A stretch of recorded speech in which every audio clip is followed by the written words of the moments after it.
We have one question here that I think is very interesting, and we can answer for a little bit. How do you respond to sexism in your country or area? Anyone wants to answer that? Maybe we can go with Siripa.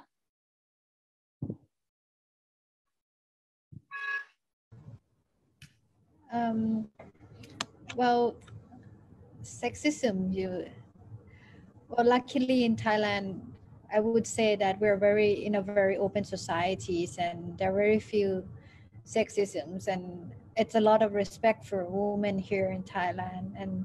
And I think the reason that we have less female in as a leader, if you compare nowadays to the previous day, I think it's to do with the educations, and education has changed that. And now today you would see a lot of CEO male, and issue on sex is very few.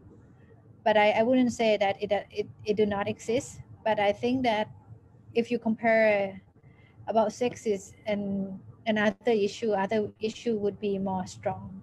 So, I mean, would be more of an issue than genders. Yeah. Yeah. How about you, Miss Anna?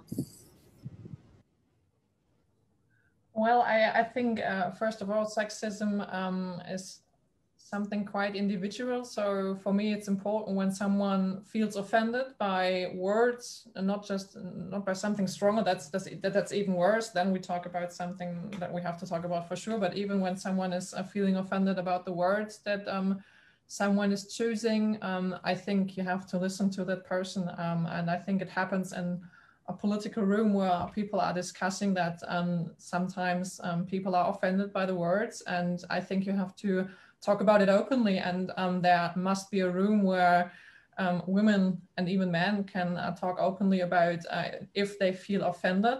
So actually, when I think back, I never had a real issue with sexism, I would say, but if I would have one, I would address it directly, and I would confront the person with it, because I don't think it's anything that's fine and that women have to just sit out and to deal with. That's surely not like that.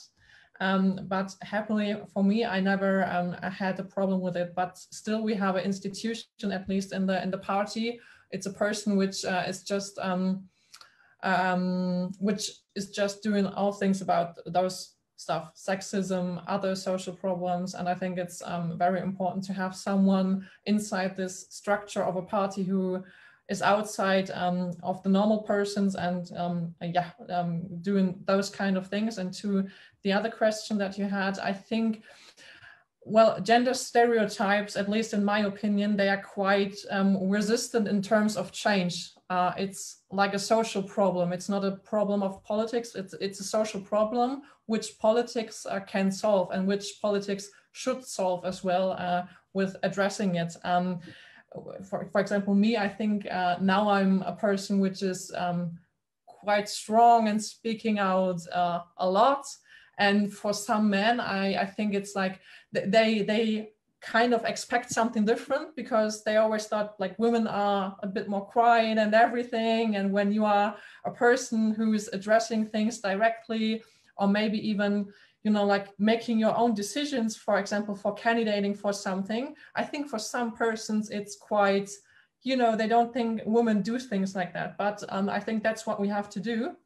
And that's what I would try to address or give to young women around the globe, that they should first think about themselves and what they want. I think that's the most important thing, that you have to know what you want for yourself, and don't think about what anybody else thinks about it. And then you just do what you want to do. And then you just go for it. If you want to run for office, you go for it. Don't let anybody tell you you can't do it because you're a woman. If you want to candidate for something else inside your party or whatever, just go for it. Don't let anybody else tell you that you are not allowed to do it, or you can't do it because you are a woman. I think that's the most important thing.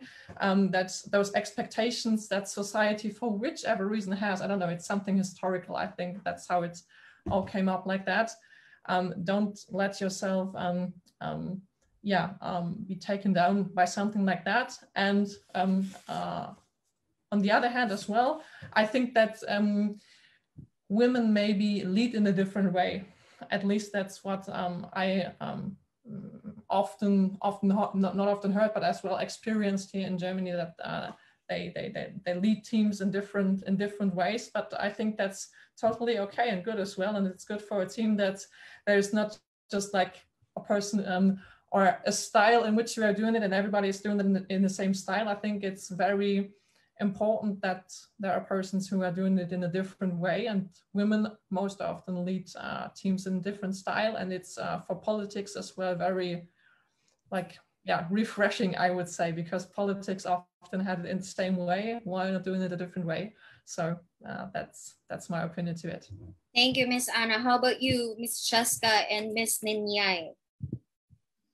The thing is, in the Philippines, since we're dominantly Catholic, and at the same time, I think patriarchy is ingrained in our culture, in our society, in everything, in all fields, in engineering, in humanities, in arts, even in politics. And looking at it, I think patriarchy is enabled in how we raise kids in our household. So we see here, the female activists here, the feminists here, see that the key to actually ending this sexism, this dismantling patriarchy, would be to start in the households, because that's when you tell your son that what do you call this? That's when the fathers tell their sons that they own women. Like, if you have a girlfriend, then she's yours, she's your property, and no other man can touch her. It's how we enable and pass on this patriarchy that commodifies and objectifies women. And so when I encounter sexist remarks or sexist actions, it's harder actually to be empathetic and to have an open mind, because I think about I actually understand why he thinks that way. I actually understand why she thinks that way. It's not their fault. It's ingrained in our system and our culture, and it's hard to have an open mind and then understand them. But at the same time, if I really cannot stomach what is being said, what is being done, I really speak out and try to stop whatever is happening. First of all, I've realized in my journey in the community and in politics, it would be that because men are threatened of women, we should approach them very gently, which we try to baby them because they're actually acting like babies. So like, you have to keep your calm, you have to keep in mind that you have to have a respectful tone, and then if that doesn't work, that's when the aggressive Cheska comes out. But if you can compromise with your respectful tone and resolve the argument, then that's better. So that's how I deal with it well here in the Philippines. Thanks. Miss Ninyay?